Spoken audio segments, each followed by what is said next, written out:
When I was last here, I discussed the European crisis. The European crisis has intensified and has been joined by a series of crises across the Eurasian landmass. And when I say Eurasia, I mean Europe and Asia, from the Atlantic to the Pacific, from the Arctic Ocean to the Indian Ocean. And it's noteworthy that every significant part of that landmass, with the exception of India, is in fundamental systemic crisis. And we have not seen a model like this really since World War II.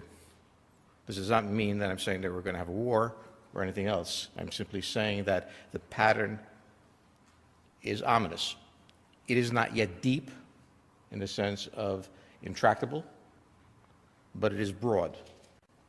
And we need to understand why it's that way. Because the world has now taken an interesting shape. Eurasia is in chaos, or close to it, in Europe, in Russia, in China, in Central Asia, in the Middle East, certainly. While North America and the Western Hemisphere in general is stable, relatively stable, not perfectly stable. But the great contrast that is developing in the world is the massive distinction between the two hemispheres in the way, including Latin America, is behaving. And the massive distinction that particularly exists between North America, NAFTA, and the various trade zones and alliance blocs in the Eastern Hemisphere. This is a pattern that will not emerge and then go away in 3 years. It is a fundamental shift, and an understandable and predictable one I'll try to make, that really ushers in a new phase of human history. In the Middle East, you have had the collapse of the states that Europe invented. Syria was an invention, Lebanon was an invention, Jordan was an invention, Israel was an invention, Iraq was an invention. They all had origins of sorts, but many of them, particularly Syria and Iraq, no longer exist.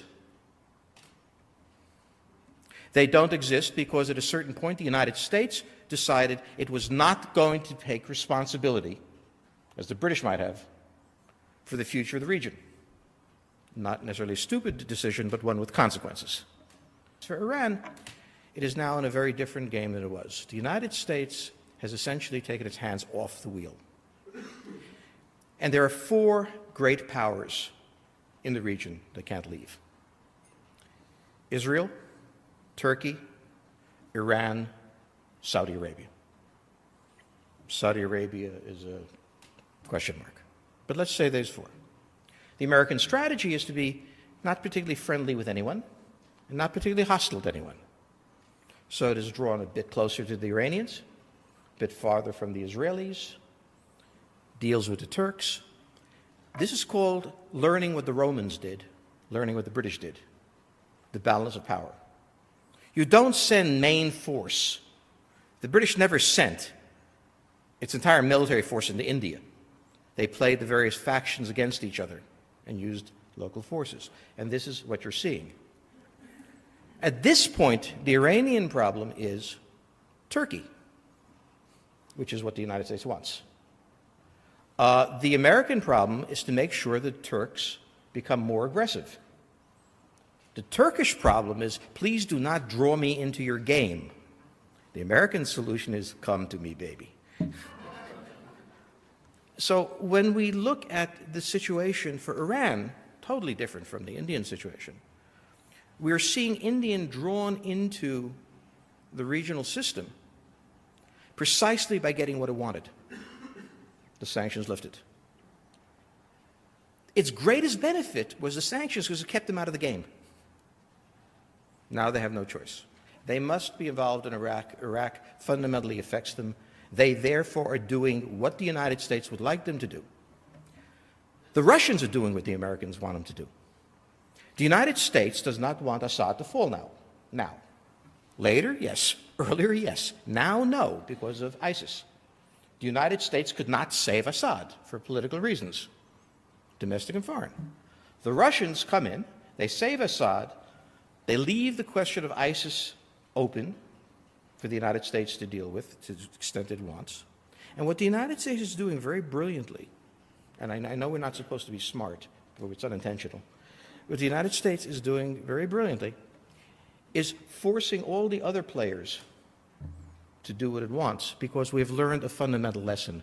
You do not maintain a global power by constantly rushing multi-divisional forces into a region. You get tired. You must learn the balance of power, and it's being learned. And the important thing is, I don't know if Obama knows he's doing it or not. You are pulled into this because you must, because you don't have other options. He doesn't have the option of sending forces.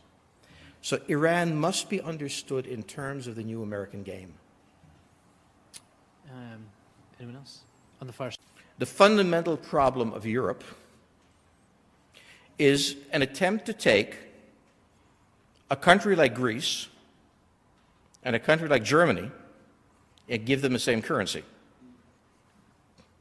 Moreover, to leave in the hands of each individual country fiscal policy while a central bank controls monetary policy, so there's no coherence between the two, and have one country so overwhelmingly powerful, Germany, that it has the ability to set the regulations of Brussels and the behavior of the European Central Bank, not because it's a conspiracy, because if you don't support the German economy, then it all comes tumbling down.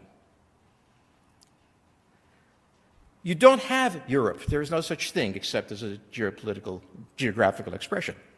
The unemployment rate south of the Alps is over 20%, somewhere 25%. That is the same rate of unemployment the United States had during the Great Depression. The unemployment rate in Germany is 4.5%. The harmonization of these economies is not possible.